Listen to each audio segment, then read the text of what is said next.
একমাত্র শুধুমাত্র জুলাইয়ের নেতৃত্ব দিয়েছেন পীর সাহেব চরমার ডকুমেন্টস আছে। অতএব আমাদের নায়ক হবে মহানায়ক জুলাইয়ের পীর সাহেব চরমনায়। এছাড়া কোনো নায়কের ভূমিকা আমরা গ্রহণ করি না। বিশ্ব মিডিয়ায় কোথাও কোনো প্রমাণ নেই পীর সাহেব চরমনায় ছাড়া। ব্রিটিশরাও চেষ্টা করেছিল, আওয়ামী লীগও চেষ্টা করেছিল, এই বাংলাদেশের মানুষকে রুখতে পারে নাই। অতএব আপনারা চেষ্টা করলে পুরোপুরি ব্যর্থ হবেন, পুরোপুরি ব্যর্থ হবেন। অতএব বাংলাদেশের মানুষের বাক স্বাধীনতা, স্বাধীনতা নামে যতগুলি বিষয় আছে সব স্বাধীনতা দিতে হবে। বাংলাদেশের মানুষ স্বাধীনভাবে বাঁচতে চায়, চলতে চায়, বলতে চায়, শিখতে চায়, করতে চায়। এইখানে কারোর বাধা মানা হবে না।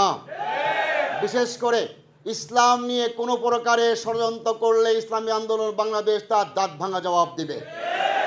আবার দেশের মধ্যে জঙ্গি নাটক সাজানো সৃষ্টি শুরু করা হয়েছে, জায়গায় জায়গায় বিভিন্ন প্রকারের বোমা নাটক সাজানো সৃষ্টি শুরু হয়েছে। এই কালচার থেকে বেরোয় আসতে হবে। আমরা বলতে চাই, জুলাইকে আপনারা অনেকেই নিজেদের পকেটে পড়ার চেষ্টা করতেছেন।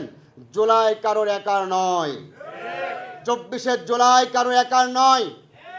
যারা নেতৃত্ব দিয়েছেন অনেকে নায়ক খলনায়ক সাজতেছেন, কারোর ছবি কারোর মিডিয়ায় কোনো প্রকার প্রমাণ নাই।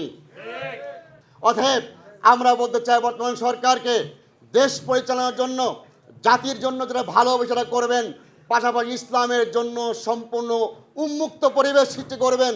ইসলাম প্রচার, ইসলাম প্রসার, ইসলামী আইন বাস্তবায়ন, ল থিওরির জন্য মানুষ ওলামা একরামরা যে বিষয়গুলি ব্যবস্থা নেবেন তার ব্যাপারে নাক গলাতে পারবেন না।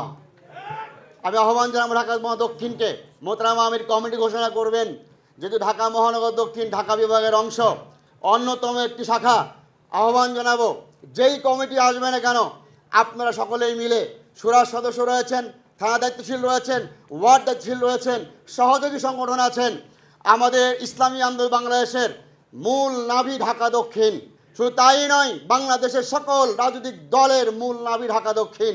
অতএব ঢাকা দক্ষিণের মাধ্যমে আগামী দিনে ইসলামী বিপ্লবের জন্য আমরা একটা মাইল ফলক দেখতে চাই ইনশাআল্লাহ। সবাইকে আমিরের সামনে প্রতিজ্ঞাবদ্ধ হতে পারবেন ইনশাআল্লাহ। আল্লাহ পাক আমাদের সবাই তৌফিক দান করুক। ওমা আলাইনাল বালাগ। আসসালামু আলাইকুম ওয়া রাহমাতুল্লাহ।